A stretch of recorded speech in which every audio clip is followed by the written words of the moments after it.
ओम श्री साईनाथाय नमः। आइए आज बाबा की परम कृपा से हम अध्याय 6 को श्रवण करेंगे।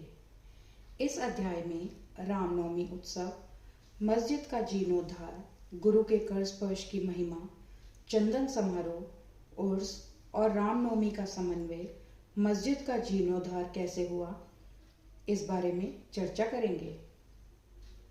सर्वप्रथम गुरु के कर स्पर्श के गुण कैसे होते हैं, आइए यह जानते हैं। जब सद्गुरु ही नाव के खेवैया हैं तो वह निश्चय ही कुशलता तथा सरलता पूर्वक इस भवसागर के पार उतार देंगे। सद्गुरु शब्द का उच्चारण करते ही मुझे श्री साईं की स्मृति आ रही है। ऐसा प्रतीत होता है मानो वह स्वयं मेरे सामने खड़े हैं और मेरे मस्तक पर उंगली लगा रहे हैं। देखो देखो, वह अब अपना वरद हस्त उठाकर मेरे मस्तक पर रख रहे हैं। अब मेरा हृदय आनंद से भर गया है, मेरे नेत्रों से प्रेमाश्रु बह रहे हैं। सद्गुरु के कर स्पर्श की शक्ति महान आश्चर्यजनक है। लिंग शरीर जो संसार को भस्म करने वाली अग्नि से भी नष्ट नहीं होता है, वह गुरु के कर स्पर्श से पल भर में नष्ट हो जाता है। अनेक जन्मों के समस्त पाप नष्ट हो जाते हैं। ऐसे व्यक्ति जिन्हें धार्मिक और ईश्वरीय प्रसंगों में पूर्ण अरुचि है, उनके भी मन स्थिर हो जाते हैं। श्री साईं बाबा के मनोहर रूप के दर्शन कर कंठ प्रफुल्लता से रूंध जाता है, आंखों से अश्रुधारा प्रवाहित होने लगती है और जब हृदय भावों से भर जाता है तब सोहम भाव की जागृति होकर आत्मानुभव के आनंद का आभास होने लगता है। मैं और तुम का भेद नष्ट हो जाता है और तत्क्षण ही ब्रह्म के साथ अभिन्नता प्राप्त हो जाती है। जब मैं धार्मिक ग्रंथों का पठन करता हूँ तो क्षण क्षण में सद्गुरु की स्मृति हो आती है। बाबा राम या कृष्ण का रूप धारण कर मेरे सामने खड़े हो जाते हैं और स्वयं अपनी जीवन कथा मुझे सुनाने लगते हैं। अर्थात जब मैं भागवत का श्रवण करता हूँ तब बाबा श्री कृष्ण का स्वरूप धारण कर लेते हैं और तब मुझे ऐसा प्रतीत होने लगता है कि वह ही भागवत या भक्तों के कल्याणार्थ उद्धव गीता सुना रहे हैं। जब कभी भी मैं किसी से वार्तालाप किया करता हूँ तो मैं बाबा की कथाओं को ध्यान में लाता हूँ, जिससे मैं उनका उपयुक्त अर्थ समझाने में सफल हो सकूं। तब एक शब्द या वाक्य की रचना भी नहीं कर पाता हूँ, परंतु जब वह स्वयं कृपा कर मुझसे लिखवाने लगते हैं तब फिर उसका कोई अंत नहीं होता। जब भक्तों में अहंकार की वृद्धि होने लगती है तो वह शक्ति प्रदान कर उसे अहंकार शून्य बनाकर अंतिम ध्येय की प्राप्ति करा देते हैं तथा उसे संतुष्ट कर अक्षय सुख का अधिकारी बना देते हैं। जो बाबा को नमन कर अनन्य भाव से उनकी शरण में जाता है उसे फिर कोई साधना करने की आवश्यकता नहीं है। धर्म, अर्थ, काम और मोक्ष उसे सहज ही प्राप्त हो जाते हैं।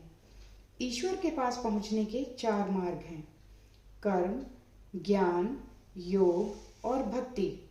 इन सब में भक्ति मार्ग अधिक कंटकाकीन गड्ढों और खाइयों से परिपूर्ण है, परंतु यदि सद्गुरु पर विश्वास कर गड्ढों और खाइयों से बचते हुए और पदानुक्रमण करते हुए सीधे अग्रसर होते जाओगे तो तुम अपने ध्येय अर्थात ईश्वर तक आसानी से पहुंच जाओगे।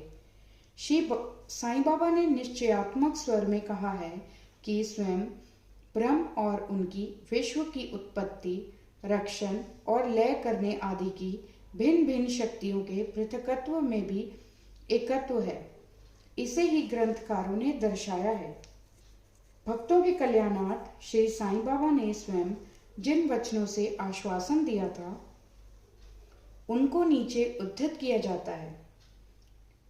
मेरे भक्तों के घर अन्न तथा वस्त्रों का कभी अभाव नहीं होगा।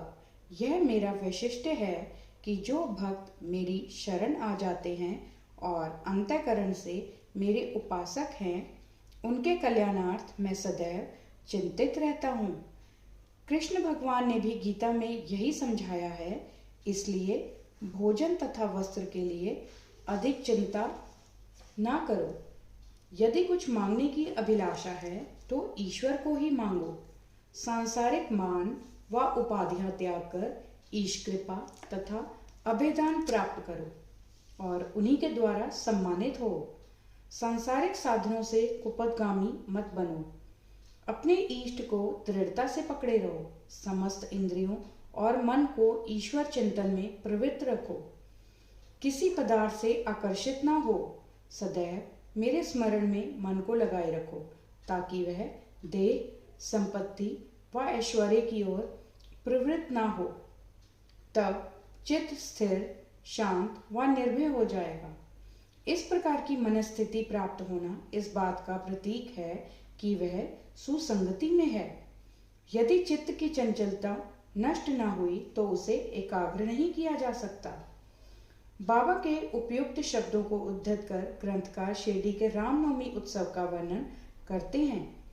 शिरडी में मनाए जाने वाले उत्सवों में रामनवमी अधिक धूमधाम से मनाई जाती है।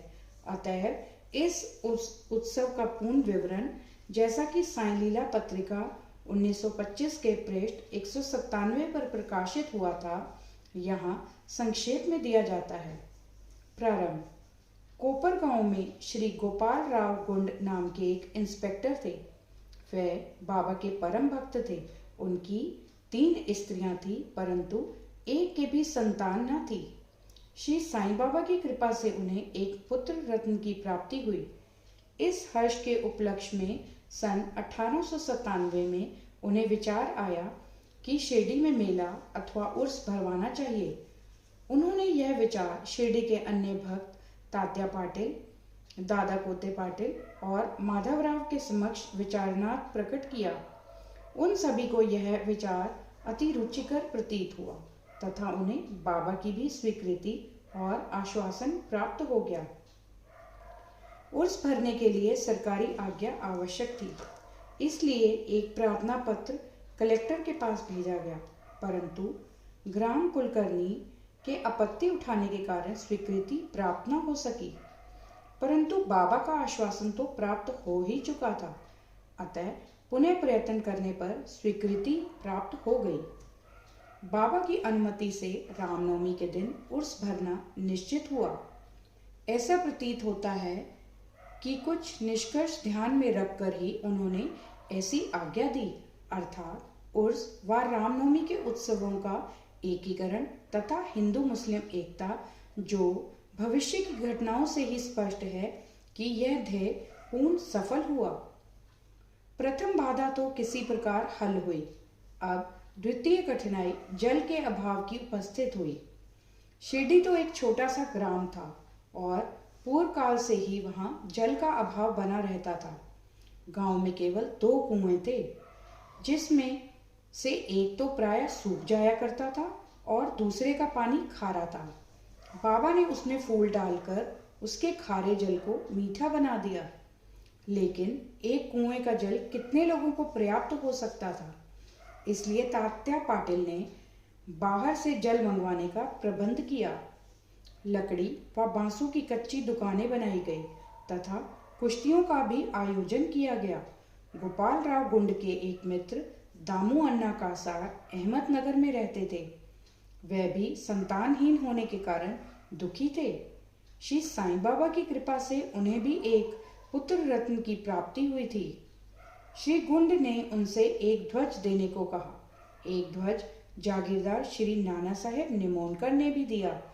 यह दोनों ध्वज बड़े समारोह के साथ गांव में से निकाले गए और अंत में उन्हें मस्जिद, जिसे बाबा द्वारका माई के नाम से पुकारते थे, उसके कोनों पर फहरा दिया गया। यह कार्यक्रम अभी भी पूर्ववत ही चल रहा है। आइए अब चंदन समारोह का आनंद लेते हैं। इस मेले में एक अन्य कार्यक्रम का भी श्री गणेश हुआ, जो चंदनोत्सव के नाम से प्रसिद्ध है। यह कोरहल के एक मुस्लिम भक्त श्री अमीर शक्कर दलाल के मस्तिष्क की सूझ थी। प्रायः इस प्रकार का उत्सव सिद्ध मुस्लिम संतों के सम्मान में ही किया जाता है। बहुत सा चंदन घिसकर और बहुत सी चंदन धूप थालियों में भरी जाती है तथा लोबान जलाते हैं और अंत में उन्हें मस्जिद में पहुंचाकर जुलूस समाप्त हो जाता है। थालियों का चंदन और धूप नीम पर और मस्जिद की दीवारों पर डाल दिया जाता है। इस उत्सव का प्रबंध प्रथम 3 वर्षों तक श्री अमीर शक्कर ने किया और उनके पश्चात उनकी धर्मपत्नी ने किया। इस प्रकार हिंदुओं द्वारा ध्वज व मुसलमानों के द्वारा चंदन का जुलूस एक साथ चलने लगा और अभी तक उसी तरह चल रहा है। आइए आप देखें बाबा के द्वारा किए गए प्रबंध। रामनवमी का दिन श्री साईं बाबा के भक्तों को अत्यंत ही प्रिय और पवित्र है। कार्य करने के लिए बहुत से स्वयं सेवक तैयार हो जाते थे और वे मेले के प्रबंध में सक्रिय भाग लेते थे। बाहर के समस्त कार्यों का भार तात्या पाटिल और भीतर के कार्यों को श्री साईं बाबा की एक परम भक्त महिला राधा कृष्ण माई संभालती थी। इस अवसर पर उनका निवास स्थान अतिथियों से परिपूर्ण रहता और उन्हें सब लोगों की आवश्यकताओं का भी ध्यान रखना पड़ता था। साथ ही वह मेले की समस्त आवश्यक वस्तुओं का भी प्रबंध करती थी। दूसरा कार्य जो वह स्वयं खुशी से किया करती वह था मस्जिद की सफाई करना, चूना पोतना आदि। मस्जिद की फर्श तथा दीवारें निरंतर धूनी चलने के कारण काली पड़ गई थी। जब रात्रि को बाबा चावड़ी में विश्राम करने चले जाते तब वह यह कार्य कर लिया करती थी। समस्त वस्तुएं धूनी सहित बाहर निकालनी पड़ती थी और सफाई व पुताई हो जाने के पश्चात पूर्ववत सजा दी जाती थी। बाबा का अत्यंत प्रिय कार्य गरीबों को भोजन कराना भी इस कार्यक्रम का एक अंग था। इस कार्य के लिए वृहद भोज का आयोजन किया जाता था और अनेक प्रकार की मिठाइयाँ बनाई जाती थी। यह सब कार्य राधा कृष्ण माई के निवास स्थान पर ही होता था। बहुत से धनाढ्य व श्रीमंत भक्त इस कार्य में आर्थिक सहायता पहुंचाते थे। आइए उर्स का रामनवमी के त्योहार में समन्वय कैसे हुआ इस बारे में जानें। सब कार्यक्रम इसी तरह उत्तम प्रकार से चलता रहा और मेले का महत्व शनय शनय बढ़ता ही गया। सन 1911 में एक परिवर्तन हुआ। एक भक्त कृष्ण राव जोगेश्वर भीम अमरावती के दादा साहेब खापर्डे के साथ मेले के एक दिन पूर्व शिरडी के दीक्षित वाड़े में ठहरे। जब वह दलान में लेटे हुए विश्राम कर रहे थे तब उन्हें एक कल्पना सूझी। इसी समय श्री लक्ष्मण राव उपनाम काका महाजनी पूजन सामग्री लेकर मस्जिद की ओर जा रहे थे। उन दोनों में विचार विनिमय होने लगा और उन्होंने सोचा कि शिरडी में उर्स व मेला ठीक रामनवमी के दिन ही भरता है। इसमें अवश्य ही कोई गूढ़ रहस्य निहित है। रामनवमी का दिन हिंदुओं को बहुत ही प्रिय है। कितना अच्छा हो यदि रामनवमी उत्सव का भी श्री गणेश कर दिया जाए। काका महाजनी को यह विचार रुचिकर प्रतीत हुआ। अब मुख्य कठिनाई हरिदास के मिलने की थी जो इस शुभ अवसर पर कीर्तन व ईश्वर गुणानुवाद कर सके।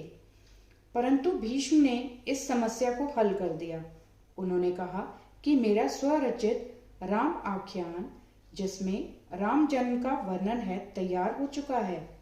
मैं उसका ही कीर्तन करूंगा और तुम हारमोनियम पर साथ करना तथा राधा कृष्ण माई सुठोड़ा सौंठ अथवा शक्कर मिश्रित चूर्ण तैयार कर देंगी। तब वह दोनों शीघ्र ही बाबा की स्वीकृति प्राप्त करने हेतु मस्जिद को गए। बाबा तो अंतर्यामी थे। उन्हें तो सब ज्ञान था कि वाड़े में क्या क्या हो रहा है। बाबा ने महाजनी से प्रश्न किया कि वहां क्या चल रहा था। इस आकस्मिक प्रश्न से महाजनी घबरा गए और बाबा के शब्दों का अभिप्राय न समझ सकने के कारण वह स्तब्ध होकर खड़े रह गए। तब बाबा ने भीष्म से पूछा कि क्या बात है। भीष्म ने रामनवमी उत्सव मनाने का विचार बाबा के समक्ष प्रस्तुत किया तथा स्वीकृति देने की प्रार्थना की। बाबा ने भी सहर्ष अनुमति दे दी। सभी भक्त हर्षित हुए और राम जन्मोत्सव मनाने की तैयारियां करने लगे। दूसरे दिन रंग बिरंगी झंडियों से मस्जिद सजा दी गई। श्रीमती राधाकृष्ण माई ने एक झूला लाकर बाबा के आसन के समक्ष रख दिया और फिर उत्सव प्रारंभ हो गया। भीष्म कीर्तन करने को खड़े हो गए और महाजनी हारमोनियम पर उनका साथ करने लगे। तभी बाबा ने महाजनी को बुलवा भेजा। यहाँ महाजनी शंकित थे कि बाबा उत्सव मनाने को आज्ञा देंगे भी या नहीं, परंतु जब वे बाबा के समीप पहुंचे तो बाबा ने उनसे प्रश्न किया, यह सब क्या है? यह झूला क्यों रखा गया है? महाजनी ने बतलाया कि रामनवमी का कार्यक्रम प्रारंभ हो गया है और इसी कारण यह पालना रखा गया है। बाबा ने निंबर पर से 2 हार उठाए। उनमें से एक हार तो उन्होंने काका जी के गले में डाल दिया और दूसरा भीष्म के लिए भेज दिया। अब कीर्तन प्रारंभ हो गया था। कीर्तन समाप्त हुआ तब श्री राजाराम की उच्च स्वर में जय जयकार हुई। कीर्तन के स्थान पर गुलाल की वर्षा की गई। जब हर कोई प्रसन्नता से झूम रहा था तब अचानक ही एक गरजती हुई ध्वनि उनके कानों पर पड़ी। वस्तुतः जिस समय गुलाल की वर्षा हो रही थी तो उसके कुछ कण अनायास ही बाबा की आंख में चले गए। तब बाबा एकदम क्रुद्ध होकर उच्च स्वर में अपशब्द कहने व कोसने लगे। यह दृश्य देखकर सब लोग भयभीत होकर सिर पिटाने लगे। बाबा के स्वभाव से भली भांति परिचित अंतरंग भक्त भला इन शब्दों का कब बुरा मानने वाले थे। बाबा के इन शब्दों तथा वाक्यों को उन्होंने आशीर्वाद समझा।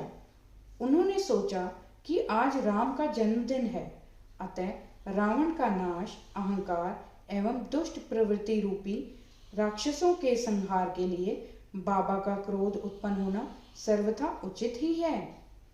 इसके साथ साथ उन्हें यह विदित था कि जब कभी भी शिरडी में कोई नवीन कार्यक्रम रचा जाता था तब बाबा इसी प्रकार कुपित हो ही जाया करते थे। इसलिए वह सब स्तब्ध ही रहे। इधर राधा कृष्ण माई भी भयभीत थी कि कहीं बाबा झूला न तोड़फोड़ डालें। इसलिए उन्होंने काका महाजनी से झूला हटाने के लिए कहा, परंतु बाबा ने ऐसा करने से उन्हें रोका। कुछ समय के पश्चात बाबा शांत हो गए और उसी दिन की महापूजा और आरती का कार्यक्रम निर्विघ्न समाप्त हो गया। उसके बाद काका महाजनी ने बाबा से झूला उतारने की अनुमति मांगी, परंतु बाबा ने अस्वीकृत करते हुए कहा कि अभी उत्सव संपूर्ण नहीं हुआ है। अगले दिन गोपाल काला उत्सव मनाया गया, जिसके पश्चात बाबा ने झूला उतारने की आज्ञा दे दी। उत्सव में दही मिश्रित पोहा एक मिट्टी के बर्तन में लटका दिया जाता है और कीर्तन समाप्त होने पर वह बर्तन फोड़ दिया जाता है और प्रसाद के रूप में वह पोहा सबको वितरित कर दिया जाता है। जिस प्रकार की श्री कृष्ण ने ग्वालों के साथ किया था, रामनवमी उत्सव इसी तरह दिन भर चलता रहा। दिन के समय 2 ध्वजों का जुलूस और रात्रि के समय चंदन का जुलूस बड़ी धूमधाम और समारोह के साथ निकाला गया। इस समय के पश्चात ही उर्स रामनवमी के उत्सव में परिवर्तित हो गया। अगले वर्ष सन 1912 में रामनवमी के कार्यक्रमों की सूची में वृद्धि होने लगी। श्रीमती राधाकृष्ण माई ने चैत्र की प्रतिपदा के से नाम सप्ताह प्रारंभ कर दिया। लगातार दिन रात 7 दिन तक भगवत नाम लेना नाम सप्ताह कहलाता है। सब भक्त इसमें बारी बारी से भाग लेते थे। वह भी प्रातःकाल सम्मिलित हो जाया करती थी। देश के सभी भागों में रामनवमी का उत्सव मनाया जाता है। इसलिए अगले वर्ष हरिदास के मिलने की कठिनाई पुनः उपस्थित हुई, परंतु उत्सव के पूर्व ही यह समस्या भी हल हो गई। 5-6 दिन पूर्व ही श्री महाजनी की बाला बुआ से अकस्मात भेंट हो गई। बुआ साहेब आधुनिक तुकाराम के नाम से प्रसिद्ध थे और इस वर्ष कीर्तन का कार्य उन्हें ही सौंपा गया। अगले वर्ष सन 1913 में श्री हरिदास वृहद सिद्ध कवटे ग्राम में प्लेग का प्रकोप होने के कारण अपने गांव में हरिदास का कार्य नहीं कर सकते थे। इस वर्ष वह शिरडी में आए। काका साहेब दीक्षित ने उनके कीर्तन के लिए बाबा से अनुमति प्राप्त की। बाबा ने भी उन्हें यथेष्ट पुरस्कार दिया। सन 1914 से हरिदास की कठिनाई बाबा ने सदैव के लिए हल कर दी। उन्होंने यह कार्य स्थायी रूप से दासगनु महाराज को सौंप दिया। तब से वे इस कार्य को उत्तम रीति से, सफलता और विद्वत्ता पूर्वक पूर्ण लगन से निभाते रहे। सन 1912 से उत्सव के अवसर पर लोगों की संख्या में उत्तरोत्तर वृद्धि होने लगी। चैत्र शुक्ल अष्टमी से द्वादशी तक शिरडी में लोगों की संख्या में इतनी अधिक वृद्धि हो जाया करती थी मानो मधुमक्खी का छत्ता ही लगा हो। दुकानों की संख्या में वृद्धि हो गई। प्रसिद्ध पहलवानों की कुश्तियां होने लगी। गरीबों को वृहद स्तर पर भोजन कराया जाने लगा। राधा कृष्ण माई के घोर परिश्रम के फलस्वरूप शिरडी को संस्थान का रूप मिला। संपत्ति भी दिन प्रतिदिन बढ़ने लगी। एक सुंदर घोड़ा, पालकी, रथ और चांदी की अन्य वस्तुएं, बर्तन, पात्र, शीशे इत्यादि भक्तों ने उपहार में भेंट किए। उत्सव के अवसर पर हाथी भी बुलाया जाता था। यद्यपि संपत्ति बहुत बड़ी, परंतु बाबा उन सबसे सदा निरपेक्ष ही रहते थे। वह सदैव उसे उपेक्षा की दृष्टि से ही देखते और सदैव की भांति ही साधारण वेशभूषा धारण करते थे। यह ध्यान देने योग्य है कि जुलूस तथा उत्सव में हिंदू और मुसलमान दोनों ही साथ साथ कार्य करते थे, परंतु आज तक ना उनमें कोई विवाद हुआ और ना कोई मतभेद ही। पहले पहल तो लोगों की संख्या 5000-7000 के लगभग ही होती थी, परंतु किसी किसी वर्ष तो वह संख्या 75,000 तक पहुंच जाती थी। फिर भी ना कभी कोई बीमारी फैली और ना ही कोई दंगा हुआ। आइए आप कथा सुनते हैं मस्जिद के जीर्णोद्धार की। जिस प्रकार उर्स या मेला लगाने का विचार प्रथमतः श्री गोपाल गुंड को आया था, उसी प्रकार मस्जिद के जीर्णोद्धार का विचार भी प्रथमतः उन्हें ही आया। उन्होंने इस कार्य के निमित्त पत्थर एकत्रित कर उन्हें वर्गाकार करवाया, परंतु इस कार्य का श्रेय उन्हें प्राप्त नहीं होना था। यह सुयश तो नाना साहेब चांदोरकर के लिए ही सुरक्षित था और फर्श का कार्य काका साहेब दीक्षित के लिए।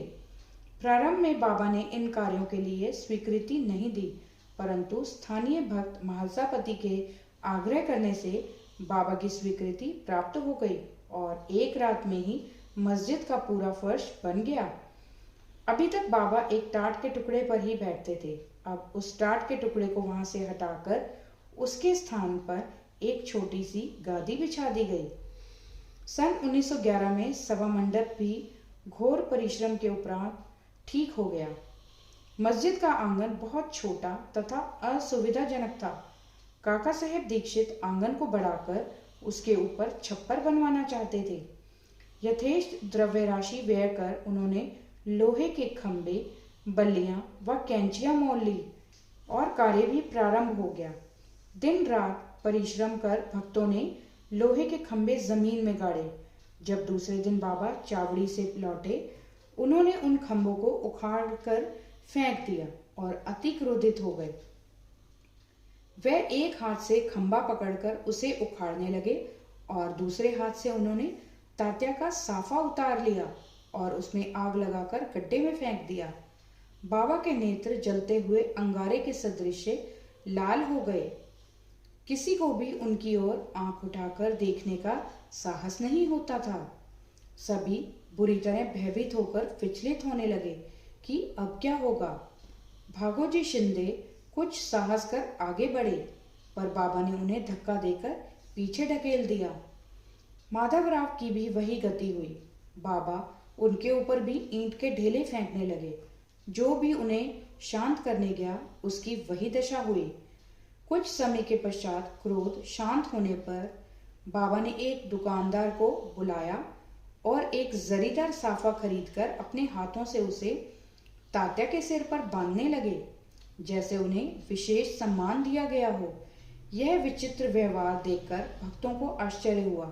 वे समझ नहीं पा रहे थे कि किस अज्ञात कारण से बाबा इतने क्रोधित हुए। उन्होंने तात्या को क्यों पीटा और तत्क्षण ही उनका क्रोध क्यों शांत हो गया। बाबा कभी कभी अति गंभीर तथा शांत मुद्रा में रहते थे और बड़े प्रेम पूर्वक वार्तालाप किया करते थे, परंतु अनायास ही बिना किसी गोचर कारण के वे क्रोधित भी हो जाया करते थे। ऐसी अनेक घटनाएं देखने में आ चुकी हैं, परंतु मैं इसका निर्णय नहीं कर सकता कि उनमें से कौन सी लिखूं और कौन सी छोड़ूं। अतः जिस क्रम से वह याद आती जाएंगी उसी प्रकार उसका वर्णन किया जाएगा। अगले अध्याय में बाबा यवन हैं या हिंदू इसका विवेचन किया जाएगा तथा योग, साधन, शक्ति और विषयों पर भी विचार किया जाएगा। श्री सद्गुरु साईं नाथार्पणमस्तु। सप्ताह पारायण प्रथम विश्राम अध्याय 6 संपूर्ण।